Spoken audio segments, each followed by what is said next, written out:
What's up, guys? Welcome to Kind of Funny Games Daily for Thursday, January 30th, 2020. I'm Tim Geddes, joined by Ray Narvaez Jr. Thank you for having me again. I'm still here. You're still here. First Hello, time gamers. on Games Daily, though. Yeah, I'm excited. We're running you through the gauntlet now. Yeah. We got you on. This is actually my interview process. Exactly. It's going great so far. Yeah. We got you on Gamescast, which is live now on youtube.com/kindoffunnygames. Please watch. The most iconic Xbox games of all time. I think we did good. I think we did good too. We had Ryan McCaffrey on that as well. That was a treat. Big fan. Big fan, yeah. We got him now on Games Daily. Later we got you on We Have Cool Friends. Then we're doing a Smash stream later. Yeah, I'm on all that. Knocking them all out. Dude, I can't wait to meet the cool friend. It's going to be great. It's going to be great. It's going to be great. Today we are talking about Nintendo sales. We're talking about Xbox sales. We're talking about a whole bunch more because this is Kind of Funny Games Daily each and every weekday here, 10 a.m. right on twitch.tv/kindoffunnygames. If you're watching live, you can correct us when we get stuff wrong by going won't. to. Nah, we won't. Me and you, never. You can go to kindoffunny.com/you're wrong in case we do, though. If you don't want to watch live, you can watch later on youtube.com/kindoffunnygames, roosterteeth.com, or your favorite podcast service. Just search for Kind of Funny Games Daily. If you want to be part of the show, you can go to patreon.com/kindoffunnygames, where bronze members or above get to write in, and silver members or above get the show ad-free, along with the exclusive daily post show. Thank you to our Patreon producers, Blackjack and Mohammed. A little housekeeping for you here. Tomorrow is our final crowdfunding push for our big January event 2020, Kind of Funny Games 4.0. We'll be streaming from 10 a.m. to 10 p.m., going through a whole bunch of stuff, starting with Games Daily, going all the way to the end of the night with the Kind of Funny podcast. It's going to be fantastic. Hell yeah. Like I was saying earlier today, though, we're going to be streaming some Super Smash Brothers, the Byleth DLC. Let's do it. How stoked about that are you? I'm not a big Smash guy. I play it like super casually. Like I only play Little Mac. But yeah, it was fun seeing reactions. Those were fun. Those were I know fun. people were like, oh, it's Fire Emblem again. And I'm like, yeah, there's like 9 of them now. There's a picture going around of 8 different Fire Emblem characters, like an 8-player. And they all look the same. And they all look the same. Everyone is here. Everyone is here. Today we're brought to you by G.I. Joe, War on Cobra, and Robinhood, but we'll tell you about that later. Before we get into all the rigmarole we normally do, Kevin, I just sent Asset something. Now, this is not games related at all, but I feel like I need to get this out of my system and talk to somebody about it. Okay. And you're the person at this table, so it's going to be you. All right. Sideshow Collectibles just announced that they are releasing a life-sized Baby Yoda. Oh, hell yeah. And when you see this thing... Is it like $300? Yep, it sure is. Yes, it is, dude. $350. Click into those pictures, Kevin. We need this thing. That's wild. Oh, man. We need this. That's wild. Look at him. Do you see what he's holding? Yeah. Do you watch Mandalorian? I haven't watched it yet. I want to. I was waiting for the whole thing to come out. I just haven't got around to it yet. Yeah. But I know all about it. That's all you need to know. Look at that little shit. We have a new studio coming up. Guys, I don't know what we need to put on the thermometer, but we need to get $350 stat. Is that? Oh, thank you for the apple comparison. What the fuck? Choose you a banana. Why the apple? Dude, look at it. Like, Kevin, we need this, right? This is a business expense, I mean, right? It just makes sense. Right? If I come in every day, touch his little head, I know it'll make it better. He's like a Buddha. Rub his head for good luck. If you guys watch KFAF, recently Nick bought himself a birthday present of this cat doorstop. And we actually use it in the office now. And I've seen it. It brings me great joy. And if that stupid ass cat. Are you going to use this thing as a doorstop? A $350 doorstop? Ladies and gentlemen, like I said, this is Kind of Funny Games Daily. Let's begin with what is and forever will be the Roper Report. We have 6 stories today. Baker's dozen. Tim, you say the word, I'll pre-order it right now. There you go. Honestly, man. Honestly, I feel like we might Tim, there's an installment plan. Oh my Dude, Lord. I hate how lifelike it looks. Like, they did a good job with it. It's perfect. It's fucking perfect. Anyways, let's get to the news here. We have 6 stories today. A lot of sales numbers, a lot of financial reports. Let's hear it. We're going to start with Microsoft. All right. Microsoft gaming revenue down 21% in Q2, but their subscriptions are up. That makes sense. This comes from Rebekah Valentine over at gamesindustry.biz. Microsoft has reported its earnings for Q2 of the current fiscal year, announcing overall growth overshadowing continued declines in the company's gaming segment. Total revenue reached $36.9 billion. That's a lot. For the quarter, up 14% year over year, with a net income of $11.6 billion, up 35%. The more personal computing business segment, of which gaming is a part of, saw $13.2 billion in revenue, up 2% year over year. But gaming is a small part of that segment, bringing in $3.3 million in Q2, down $905 million year over year. Microsoft attributes this decline to a decrease in hardware sold, a predictable drop given that this represents the final holiday season of the current console generation. This drop is also in line with what CFO Amy Hood suggested during the company's Q1 earnings call. So kind of expected. Yeah. But New consoles coming this year.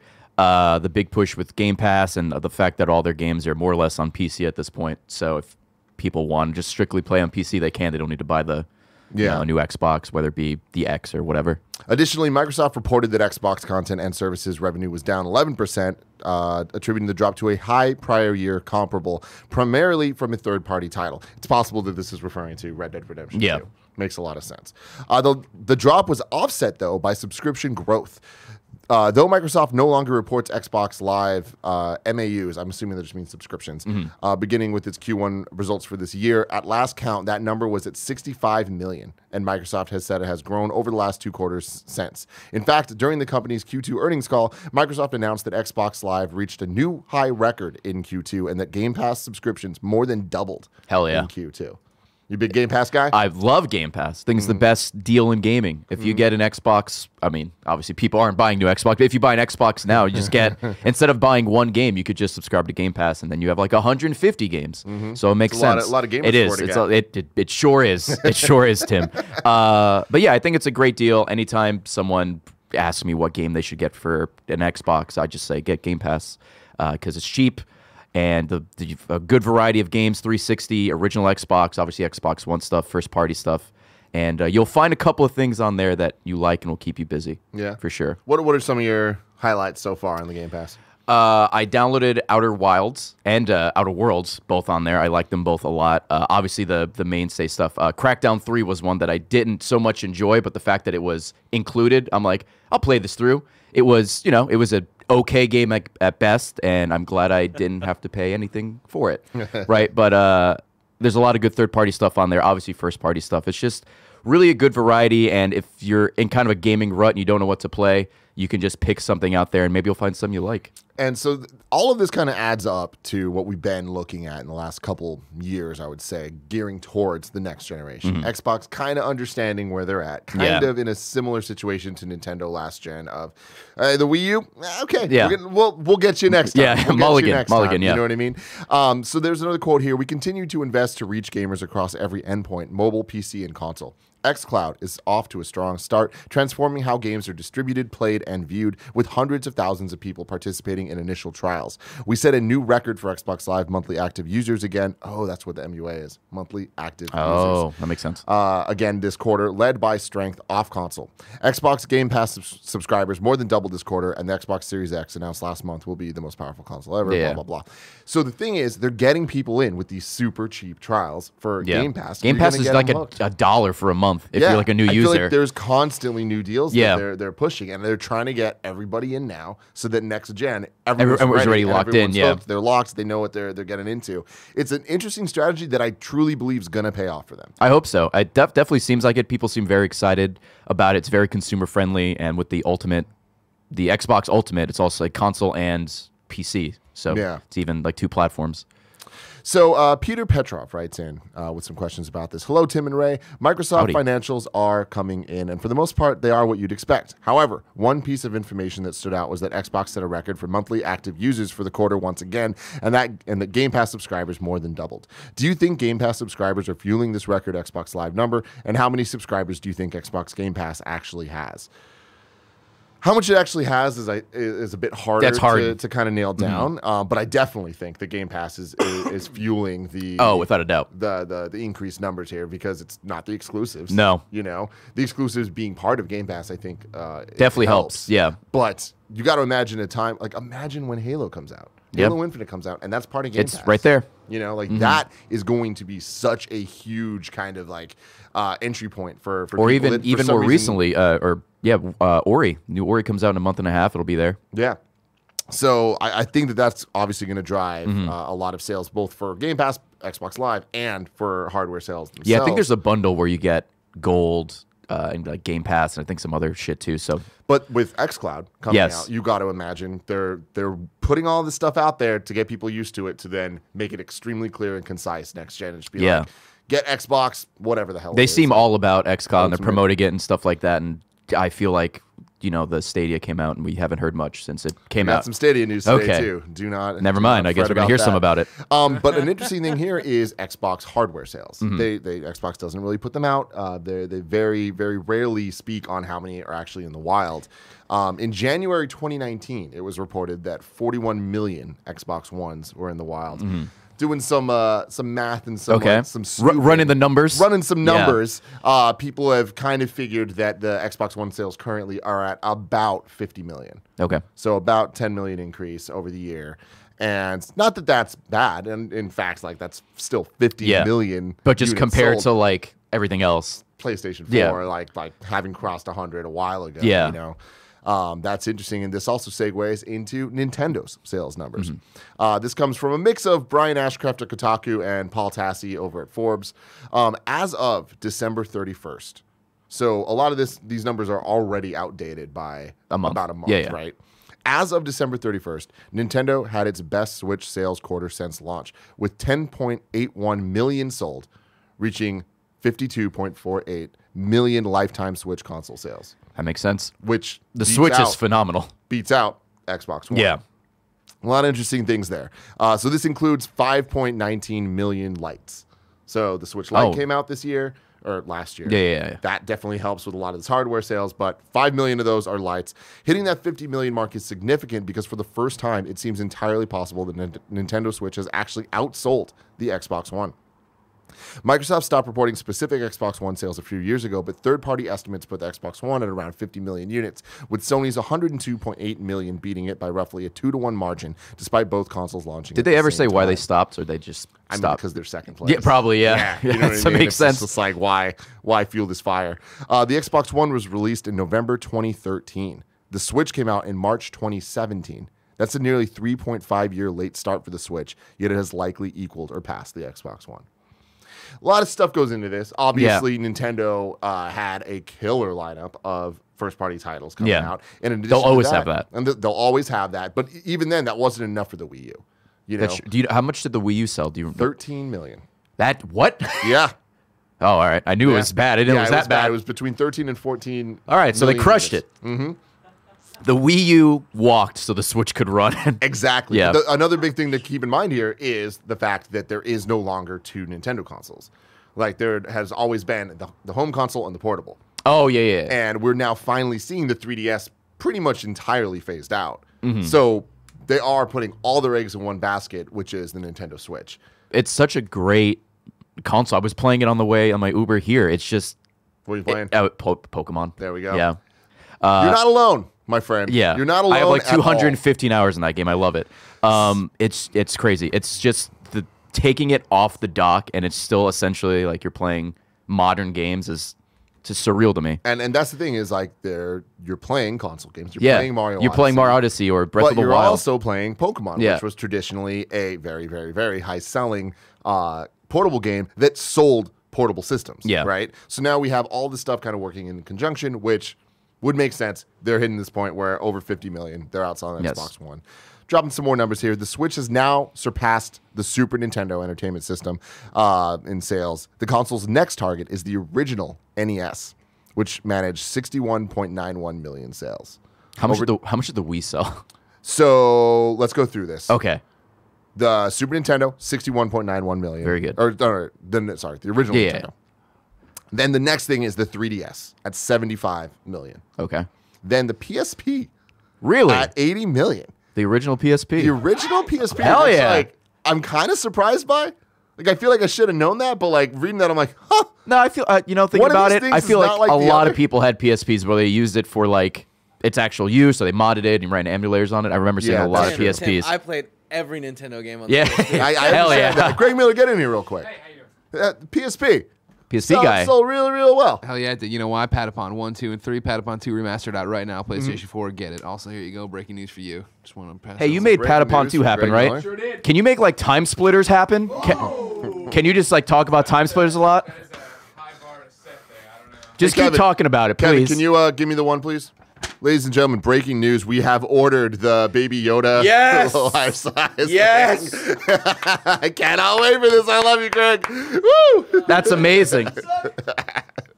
Oh, you gotta love it, man. Anyway, PSP at 80 million. Well, Game Boy only Advance. one, not one for each employee. One at every desk, dude. Let's see. The Game Boy Advance at 81.5 million, which makes sense. That had a very long life cycle, if I remember correctly. Yeah. Wait, no. You know what? That's not true at all. Does that include like? 2001 to 2005. Does that include like the SP and the micro and Yes, all it that? does. Okay. Yeah. And then the 360 coming in at 84 million. Yep. Then PS3 at 87 million. The Wii at 101 million. Which makes it the highest selling Nintendo home console, but not portable console. Yeah. That's coming up later because above this, we got PlayStation 1 at 102, the PlayStation 4 at now 106 million, Game Boy and Game Boy Color at 118 million. They combine those two? Yeah. Okay. And that's another one like that one that had over a decade of sales there. Also, one of the best pack-in games. Tetris. Yep. There you go. And Pokemon. Not packing, but like Yeah.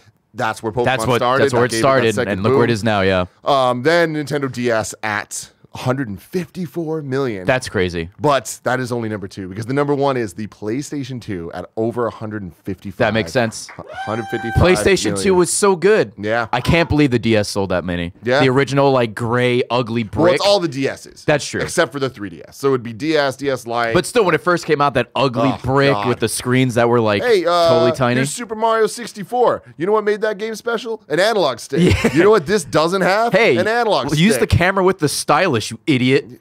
But then, you know. Here's a little thumb attachment to pretend you have an Oh, analog. yeah, I forgot about that. Jesus They got their shit Christ. together. So speaking of getting their shit together, you were talking about playing Pokemon Sword and Shield.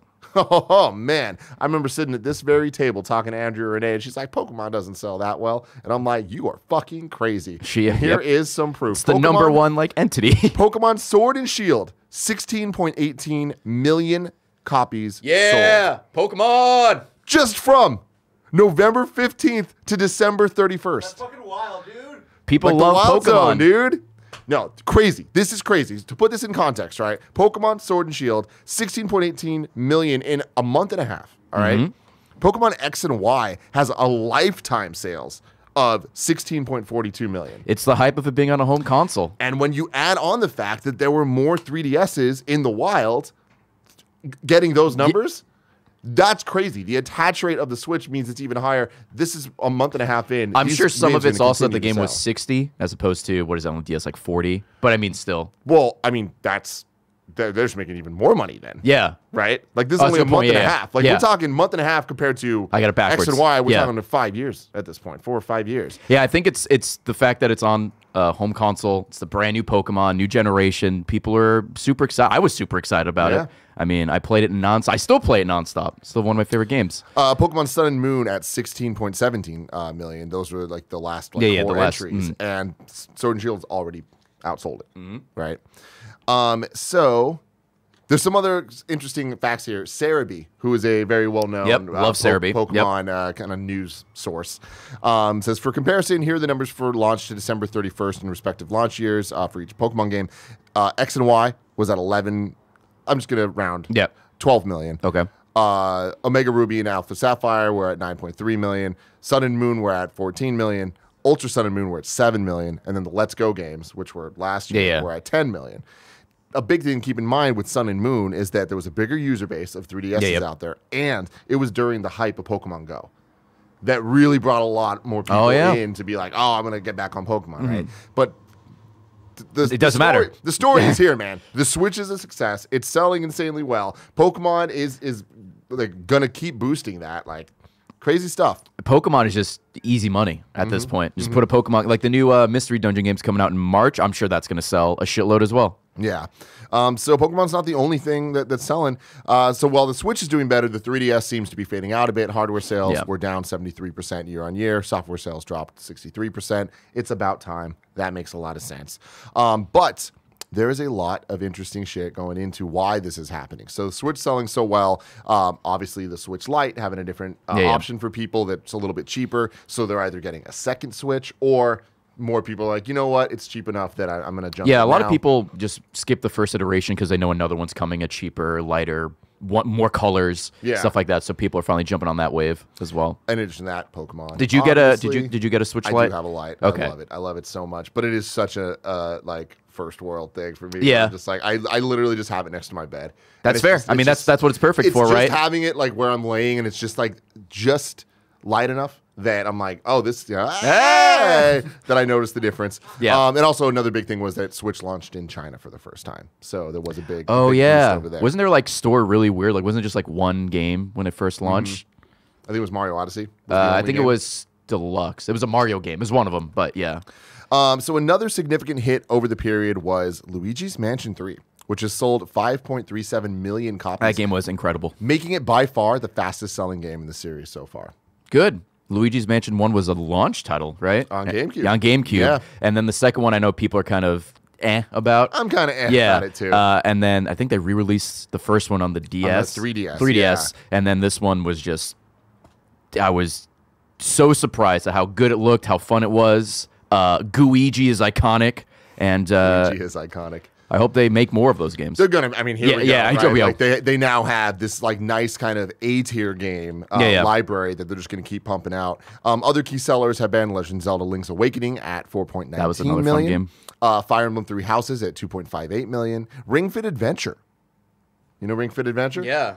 At 2.17 million. That's crazy. That's a lot higher than I would have expected. Yeah. Astral Chain at 1.3 million. And Marvel Ultimate Alliance at 1.02 million. Ton of great selling Switch games. We now have, to end out the Switch jerk-off-a-thon, the top best-selling Switch games of all It's a time. mess on the table. You gotta clean it up. So We got paper towels. we have some updated numbers on what the top 10 selling Switch games of all time are.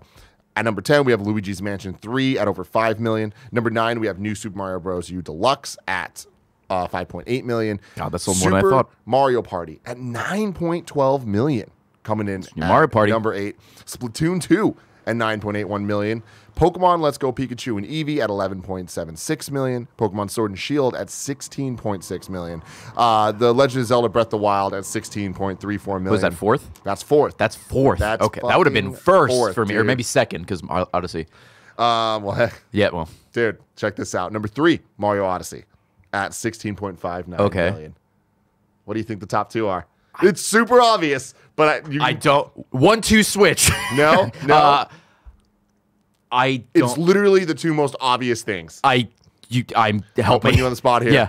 Super Smash Brothers Ultimate. Oh fuck yeah! Obviously.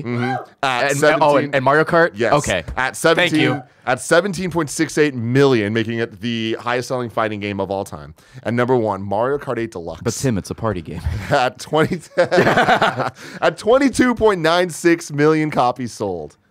Jesus. That's wild. Crazy. That's man. wild. Crazy sales numbers. I don't know how I forgot about Smash. I'm sorry if I offended anybody. No, it's like, that was the thing. It's like, it's so You obvious. said Fire that you Emblem don't at even number think- 10, and I'm like, that's Smash at number 10. All right. Next That's news wild. story. Google responds to complaints of slow Stadia announcements. This comes from James Batchelor at gamesindustry.biz. Google has addressed concerns that it's not informing the initial Stadia user base about future releases and upcoming features for the cloud-based gaming service. Reports on various sites earlier this week pointed to frustration among the Stadia community, often citing a particular Reddit thread. The poster claimed... Saw that one. Yeah, me too. The poster claimed it had been 40 days since Google had added or announced a new game for Stadia, with the bulk added around the launch 69 days ago. Nice. At the time of this post. This post also... have you used Stadia at all? I have not. I've used xCloud a little bit. I assume they're more or less the same thing. They're similar. Yeah, There it's were similar. Some big key differences. Do you being think subscription xCloud service.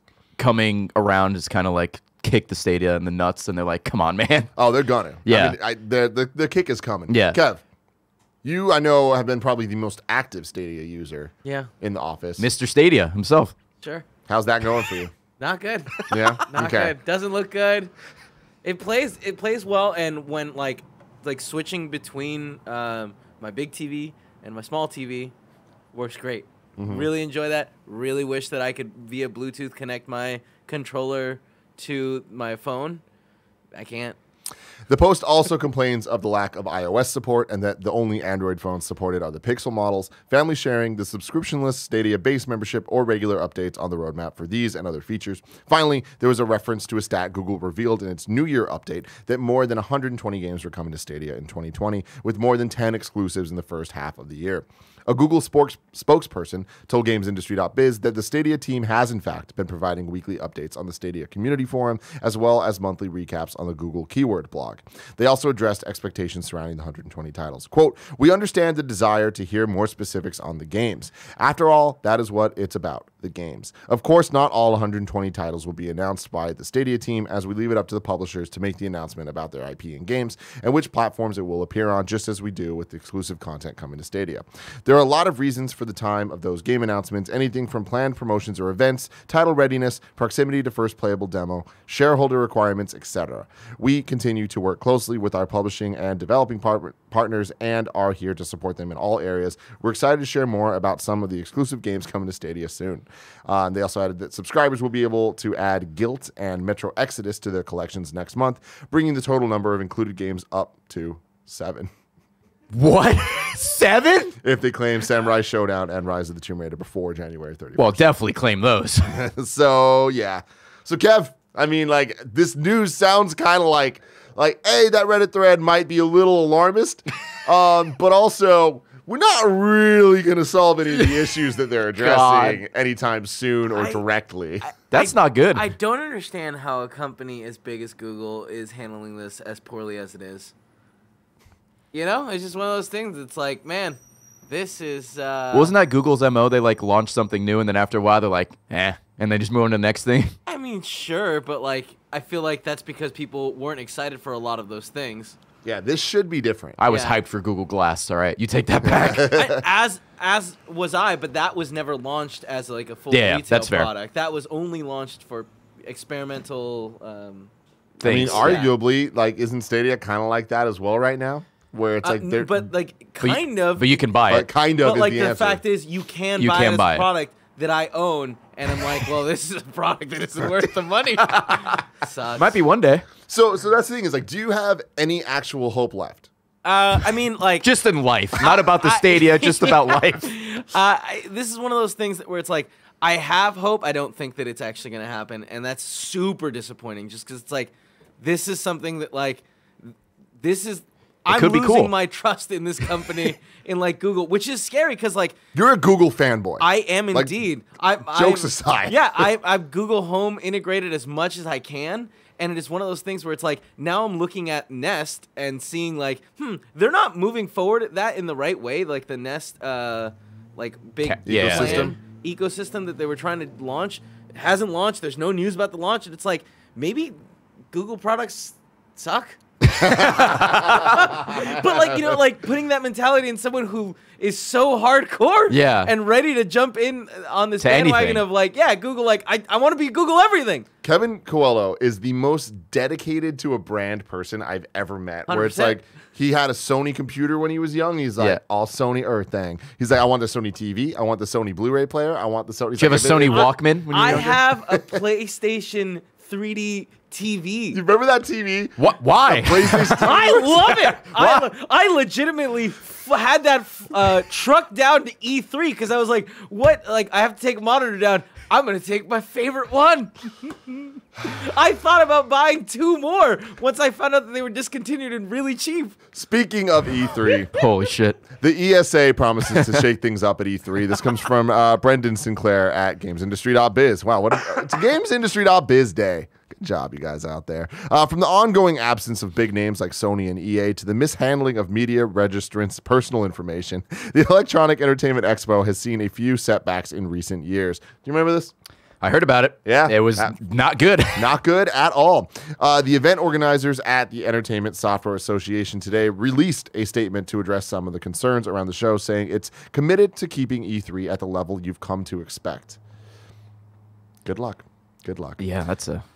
You'll be lucky to... You'll be happy to know... You'll be lucky. That that we're not producing E3 2020 in a vacuum, the group said. For E3 2020, we're collaborating with industry insiders and new creative partners, including the tastemakers at im8bit.com, to reinvigorate the show and, frankly, to shake things up. We are well down the path on the development and production of a large, super fun floor experience that celebrates gaming culture in exciting new ways. I'm going to add a little quote here that's not real, a.k.a. we think that we're PAX, but we're not at all. Didn't Greg get banned or something, or get his badge taken away or some shit? Greg did get banned from E3. That got cleared up. They figured it out. They claimed that somebody, like, you're not allowed to give your pass away. Like, you have to be you. You get in trouble if someone else uses your pass. Apparently, someone else used Greg's pass, but that was fake. What? And then Greg got banned, which is the fucking best. That was on top of all of the leaks and all this shit. It's just E3 like, thriving. Ban Greg Miller, like a man that literally gets hired to host things at E3. Yeah. Got banned on stage. I fucking love it, dude. More specific details. Like, that was actually hilarious. He closed out E3. He was hosting one of the GameSpot live shows. And we had, like, as evidence, we showed at the same time that the person using his badge, that you can see Greg's badge. Yeah. Like, literally watch your content. It's hanging off his hip, you idiot. Oh, man. More specific details on that are expected in the coming weeks, but the ESA said that the show floor would feature gatherings for people to play and celebrate games with experiential zones that delight the senses. What does that mean? It's like an ASMR area. It also promised to be incredibly inclusive, celebrating all aspects of the industry. Beyond that, the group solicited ideas on how to improve the show, asking people to email their thoughts to suggestions@e3expo.com, and promising that no idea is too large or too small. The ESA also sought to reassure attendees that it has overhauled its processes to avoid a repeat of last year's registration leak. The ESA's previous procedures had left multiple years of attendee information readily available, although only 1 year's was widely spread. So far. You should also know that we've upgraded our media registration process, which received a lot of attention this past summer. That's how you're going to phrase it? Yeah. Earning back your trust and support is our top priority. That's why we rebuilt the E3 website with enhanced and layered security measures developed by an outside cybersecurity firm. This included updating our data management processes, including the handling of personal identifiable information, and we will no longer store that data on the site. We also have changed our registration practices and will collect the minimum information necessary to complete your registration. Registration will open February 15th. The show itself will take place June 9th through 11th in Los Angeles. Jokes aside, it's good that they're thinking about this. They are getting. They have to. They have to say something. They have to say stuff, and so it's like, good on them for trying. Yeah. What can they do to save E3? I don't know. Like, have you been to E3? I've been to E3 once when they announced the new consoles for this generation, so Xbox One, PlayStation 3. 20, that was pretty hype. 12 then, yeah. Yeah, I haven't been there since. I've thought about going, but I honestly prefer watching it at home because you can just, excuse me, you can just stream the press conferences. So I can just sit at home, stream it, with my audience, and we could just, watch it and make jokes and get excited for stuff like that. And you have the best seat in the house, as opposed to sitting, God knows where. And I'm sure the internet there isn't great. Even if you get in, and now with all these companies, I say all these companies, but like Sony mainly not doing E3 anymore. It's kind of like, that's kind of a bummer. It's cool to see like everything, but then they do their own thing, and it makes like way more sense. I mean, it's all about them and stuff like that. So that's the thing is like, E3 is a complicated beast when you look at it, because us as an industry of people that love the industry itself want to E3 to be this special thing that we remember it being. It's Christmas morning, but it's super excited. I remember being in high school, middle school, being super excited, just all the games that are going to be announced, and there's nothing like it. Like no other industry is just like, you know what, we're gonna have just a couple days where we're all just gonna announce. It's kind of like the Super Bowl, right? But just us gaming nerds. The Super Bowl has its movie trailers, right? Everybody knows that the Super Bowl's gonna have trailers and all that stuff. But this is like, hey, we're gonna announce a ton of games. There is a competition between all of us. It's super cool. But that's the press conferences. E3 isn't the press conferences. It's the whole like just happened like surrounding E3, but they have nothing to actually do with ESA's E3 itself. E3 is the conference that lasts from Tuesday to Thursday. Whereas the conferences are usually, before going in. So then once you get to the show floor, that's what E3 actually is, being able to play games and all that stuff. So Sony not being at E3 last year meant, and this year mean, that they don't have conferences and they're not there at all. They're not there. But that's the thing. They're not on the show floor. Their games are not playable there. Microsoft backing out of E3 is the same thing. Yeah. Microsoft is not at E3. Last year, they just had a Mixer booth. That's it. Microsoft themselves were across the street at the Nokia Center. Okay. So it's like LA Live. Like, so they had a place that people can go. That's not only their own conference that's not part of E3. Now they have their own events. It's like their own little event next to the event. That is debatably better. Yeah. Because you're actually getting the, a big first party experience of being able to play all of the different games that they're offering. Whereas E3 just kind of turned into a giant empty place with a bunch of different energy drinks. It's like you're trying to get some Monster. You guys like Bang Energy? So I don't know. I don't know what direction E3 can go to not continue going down that path of, not having these like giant kind of tentpole. Yeah, if they keep backing out and just kind of doing their own thing, then E3 is just going to be like, well, why go? Yeah. Because you can watch the events or the press conferences at home, and if you want to go to the thing to play games and there's no games, it's like, well, might as well go to a PAX or something, right? Absolutely. Yeah. Right. That is geared more towards not just like what they're talking about is like, oh, we want to try to make the experience better for communities. And Yeah, stuff. It's like, well, PAX has been doing that for years. Yeah. So it's like you're playing catch up already to something that is established and knocks it out of the park. Established and has multiple events a year. Oh, and in multiple locations. Yeah. Right? All right. Next news story. This is about The Witcher, Nightmare of the Wolf. It's a movie that will be a Vesemir origin story. It's by Adele Ankers at IGN. Netflix. Are you a Witcher person at all? I started watching The Witcher series. I've never played the games, but I've heard good things. Netflix has shared new details about The Witcher, Nightmare of the Wolf, confirming Vesemir will be the movie's central protagonist. The streamer released an official synopsis on the listing page of the recently announced movie, revealing the upcoming anime will serve as an origin story for Vesemir, a.k.a. Geralt. Geralt? Kev, help me out. Geralt.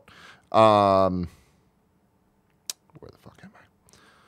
Geralt of Rivia's mentor and father figure. The description reads, long before mentoring Geralt, Vesemir begins his own journey as a Witcher after the mysterious Deglin claims him through the law of surprise. A young Vesemir was previously teased in the final episode as Geralt recollected a voice saying, I've been waiting for you. He then responds by calling out Vesemir's name. In this case, Vesemir's short line of dialogue was delivered by Divergent star Theo James, so it's not outside the realm of possibility that the actor also recorded lines for the character's appearance in Nightmare of the Wolf, the animated movie.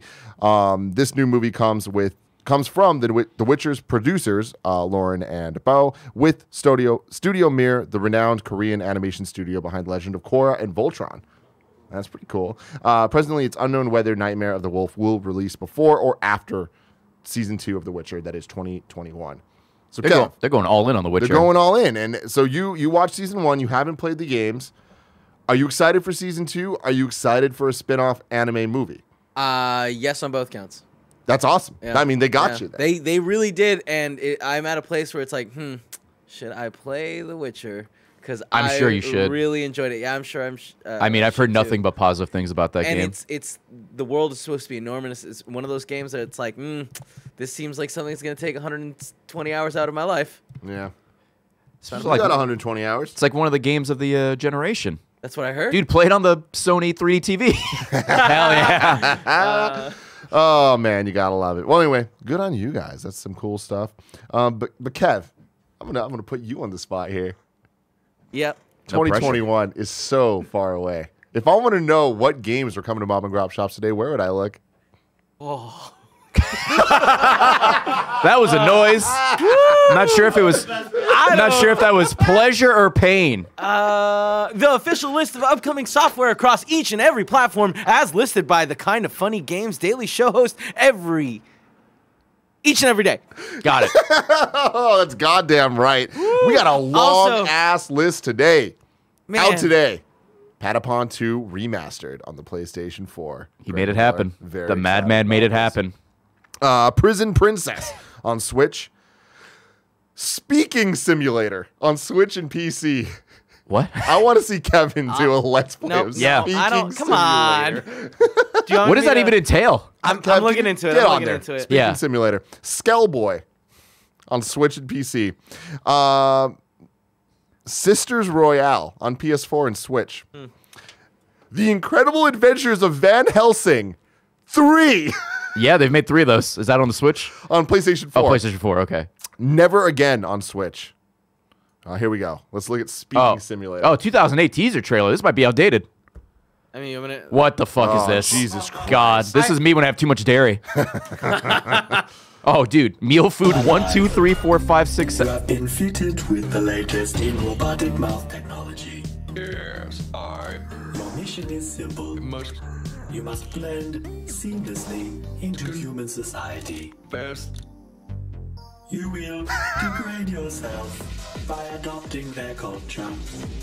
So it's Octodad. I But won't with your lie to tongue. you. Talking is pretty difficult. But All right. should you succeed, It came from outer space and ate our brains on PS4, Xbox One, and Switch. Arc of Alchemist on PS4 and Switch. Code Shifter, PS4, Xbox One, Switch, and PC. Labyrinth of the Witch on PC.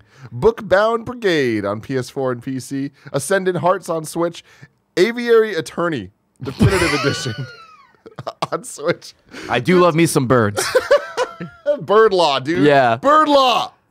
I don't know what Bird Law is, but Kevin says it a lot. Autobahn Police Simulator 2 on PlayStation 4. Mad Age and This Guy What are these games? on PlayStation 4. Sparkle 4 Tales on Switch. Oh, Jesus Christ. I don't even know how to say this. Uoris DX on Switch. That's Uoris DX. Yeah. It's like And you casted a Harry Potter spell. It's all caps except for the I. Of course. Yeah. Why Why the not? fuck not? Pull this up, Kev. Little aviary attorney. JJ Falcon. Watch out, Phoenix Wright. Phoenix, right? A lot of birds. Oh. I kind of like this art style. Yeah, did anyone think that it was gonna look This like is this? actually No, this this actually is looks awesome. pretty dope. All right. I feel like an asshole This now. song's dope too. All right. Dance Macabre. I'm gonna is the jump name of forward this. just a bit. Yeah. Let's see what. Okay. I take it back. Wow. Wow. This. We got egg on our face. Yeah. Yep. Is that an elephant? That's Hell yeah, goddamn dude. elephant. These things aren't sized appropriately. Yeah, Yeah, dude, absolutely. This is Wright. Phoenix Wright, but with animals. Look at that lion, dude. Smoking a doobie. All right. This is beautiful. This is okay. Yeah. Eclipse Edge of Light on Switch. Ministry of Broadcast. Isn't that what we're doing right now? Yeah, can you look that up, Kev? Ministry of Broadcast on PC and Mac. Black Powder, Red Earth on PC. A lot and of Mac. colors. Sure. DanielX.net Paint Composer on PC. The Secret Order 8 Return to the Buried Kingdom on PC and Mac. Terraforming Earth is out today on Steam. Atari, one of the world's most iconic consumer brands and interactive entertainment producers, announced the release of Roller Coaster Tycoon Story. So there you go. That's coming too. Let's look at this. It looks like a 2D pixelated side scroller. All right. So we're just killing it with originality here. Yeah, this is not what I thought. Get It some was. real No, I think I prefer the other game, the mouth game, the speaking, jamming the whatever in his mouth. Things like, This looks so much like Prince of Persia, or at least what The I OG remember. Prince of Yeah. Persia. Yeah. All right, new dates for you in honor of Friends/Ships Month, February. Okay. The Ad Council's National Seize the Awkward Suicide Prevention Campaign, in partnership with the American Foundation for Suicide Prevention and the JED Foundation, I almost read that, Jedi Foundation, is launching an cool exclusive would that video be? game partnership with Guild Wars 2, the widely popular, massively multiplayer online role-playing game. The gaming partnership is the Ad Council's first ever integration with a game. During the entirety of February, Guild Wars 2's 11 million players will receive a free Seize the Awkward t-shirt for their in-game character via the game's gem store to raise awareness about how friends can help and support one another through hard times. So go check that out. Sounds like a good cause. Cyberpunk Dungeon Crawler Conglomerate 551 to Escape. Steam Early Access on February 20th. I hate when press releases try to get cute. yeah. It's just like... just say your goddamn thing and what's move going- on. Like, come on, man. The Outer Worlds is coming to Nintendo Switch on March 6th. Oh, okay. It's only a download. Even if you buy in stores, you just get a code. Oh, so one isn't that of what they did with Overwatch as well? Yeah, one of them It's situations. just like, I wonder how that's going to run on the Switch. Pirates releases tomorrow on Steam Early Access. That is spelled P1R4T3S. Oh my god.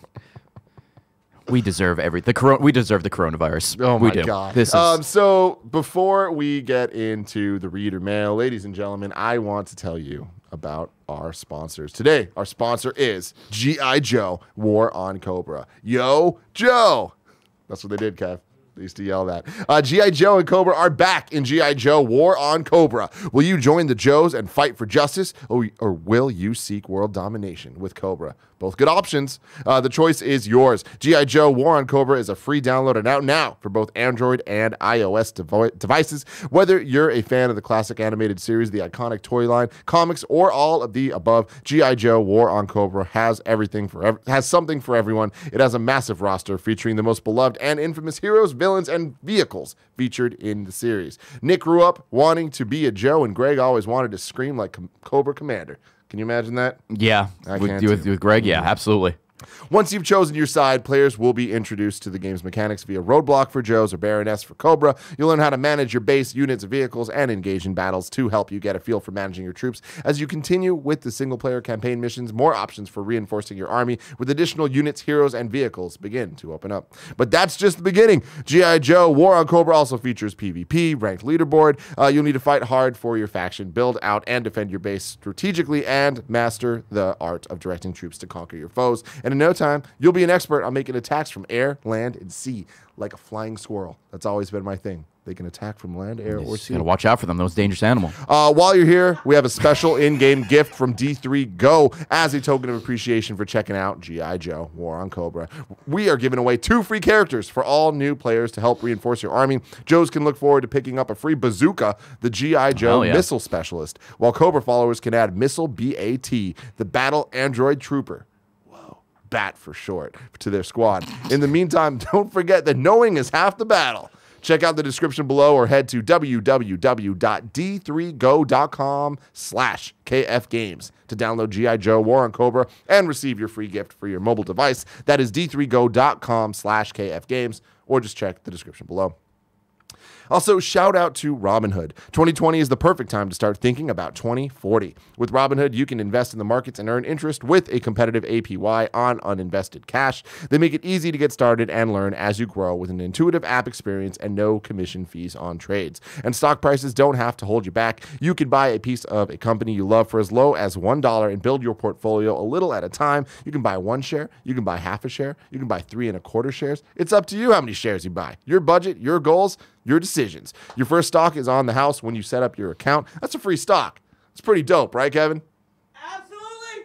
There we go. Annual percentage yield on uninvested cash is paid by program banks and is variable. Robinhood Financial is not a bank. The free stock offer is subject to terms and conditions. All investments involve risk. Other fees may apply. You can visit rbnhd.co/fees for more on that. But you can go to games.robinhood.com to learn more and claim your free stock. That's games.robinhood.com to learn more and claim your free stock.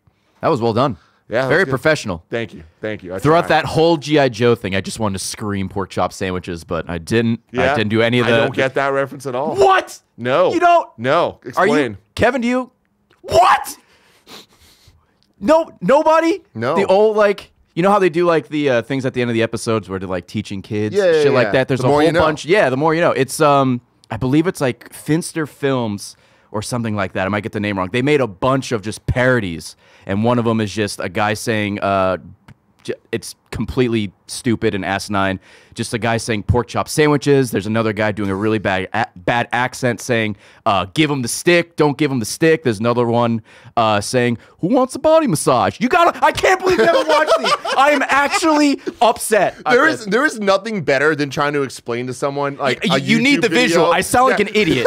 I sound like an actual stupid person right now. Does chat help me out? Coming in chat, here. Please, someone. This, of course, goes back to classic IGN when we were all old men, and Roper wore the pork chop sandwiches shirt all the time. And when the first time I ever saw, hey kids, quit with the downloading. Yeah, stop with the download. Hysterics the rest of the day. I'm a computer. You see where my humor comes from, Tim. Oh, gotcha. That's the origin story. Kev, can you try to find this? What's the one, Greg? What's the one we need? If you put in pork chop sandwiches, you'll find. If you type in pork, I'm sure it comes up. But see, now that I explained it, you guys aren't gonna laugh and look like a fool. See, that's the problem with these things. It's like you can't. It's a moment in time. Hold on, I'm gonna pull up chat. Chat, do you somebody? Oh, there we go. Oh, it's Bruce. Bruce Green. That's his Twitter profile picture. Which the top one. The top one. Kevin the Great. You made this 13 years ago. You need the audio. Yeah. It's so stupid. All right, here we go. Yep, here we go. You're not cooking. Yeah, you.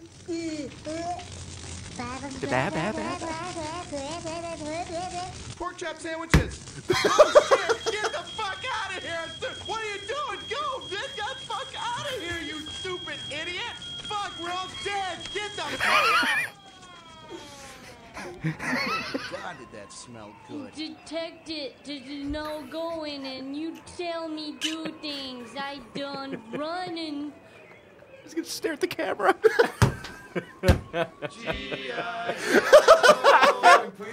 Fensler film. Put into YouTube.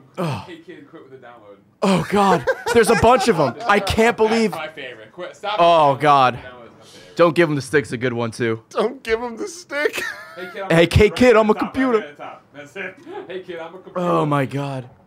Yeah, Yep, they're all like 40 seconds long.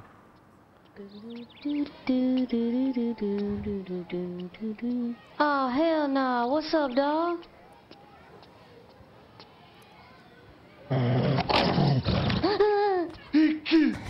What? I'm a computer. Stop all the downloading. Help computer. I don't know much about computers other than the one we got in my house. My mom put a couple games on there and I played. I'm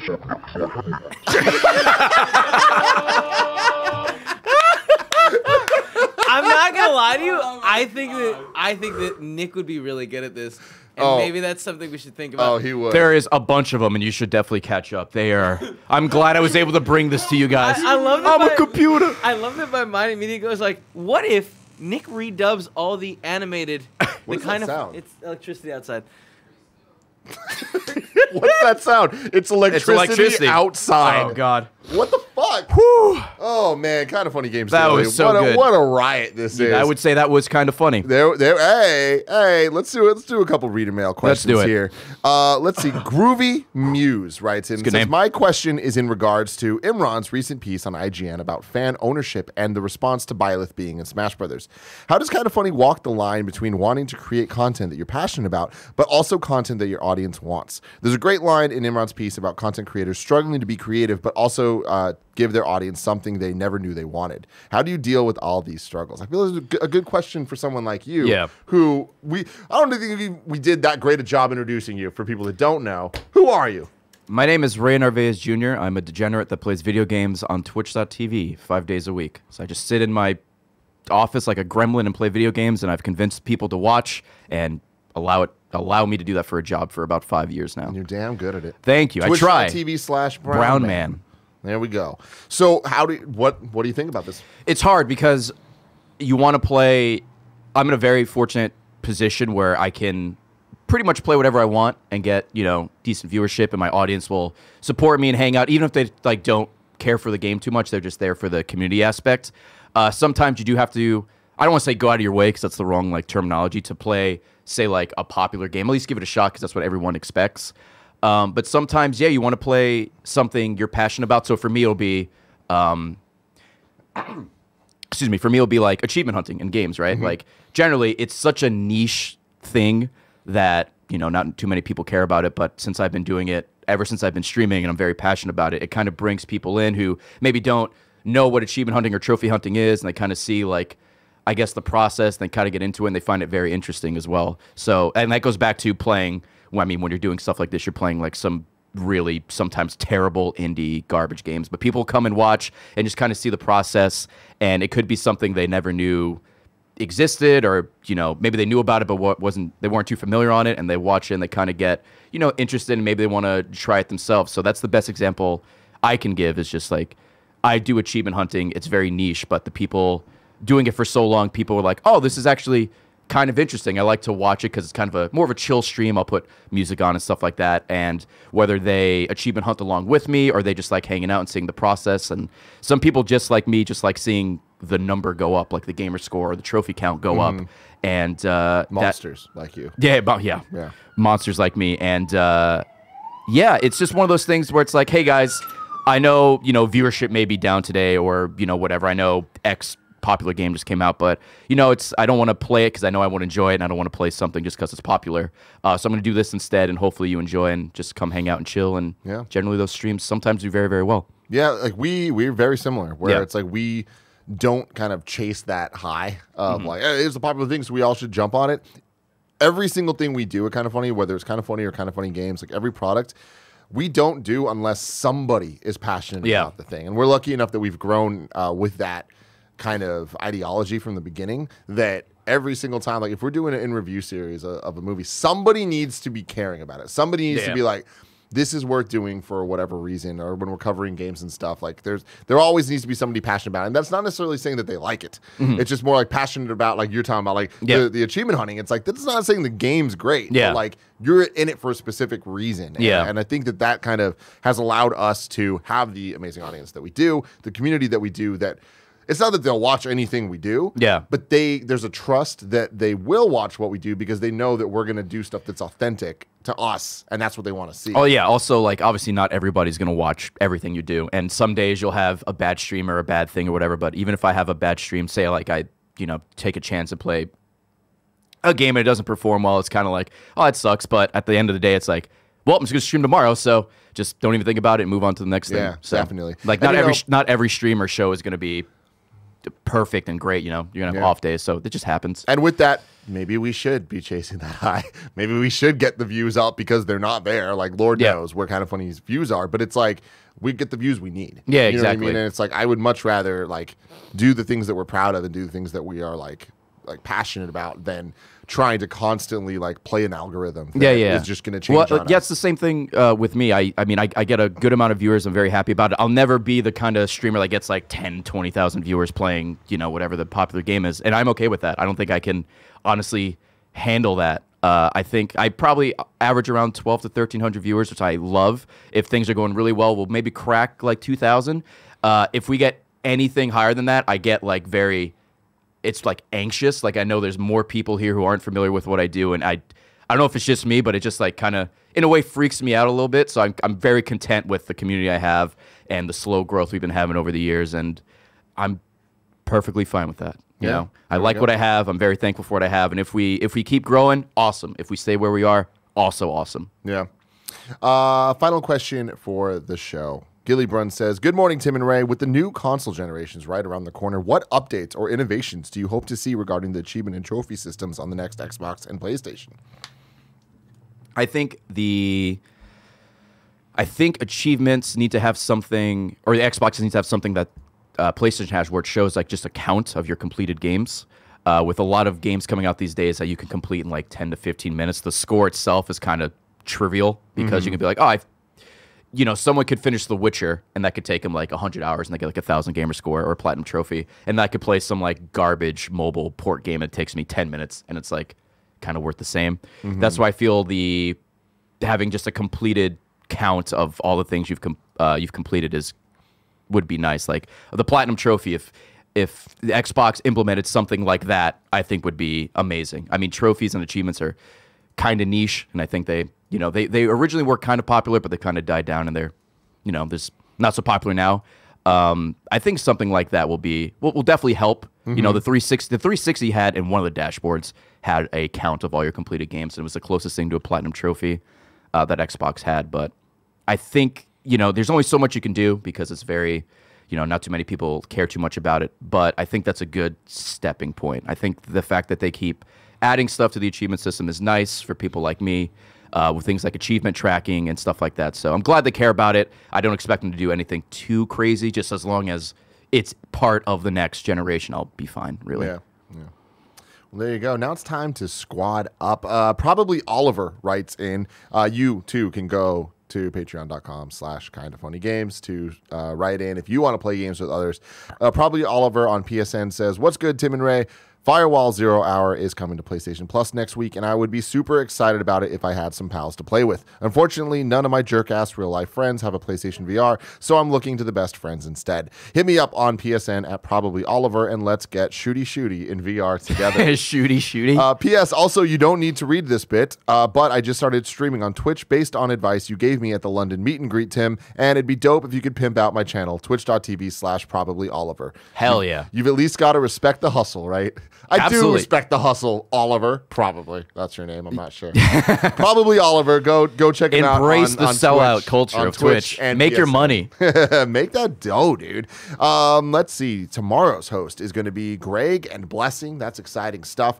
This is it for Kind of Funny Games Daily today, but we are doing a post show. If you are a patreon.com/kindoffunnygames supporter at the silver level or above, we're going to do something real special here. I just sent Kevin a video. The G.I. Joe stuff, the Yes. dubs, reminded me of a project that Nick Scarpino once did Oh, boy. at IGN. Oh, and I want to boy. watch a little bit of it. And we've watched this on morning shows before. This is an oldie but a goodie, but man, it brings me great joy. Great joy. So we're going to, if you've ever been interested in seeing Nick Scarpino do voiceover for Final Fantasy 13, you might want to stick around for this post show. But until then, this has been Kind of Funny Games Daily. And now we shake hands. as Thank the you so lights much for turn having off. me. Thank you. Goodbye, gamers.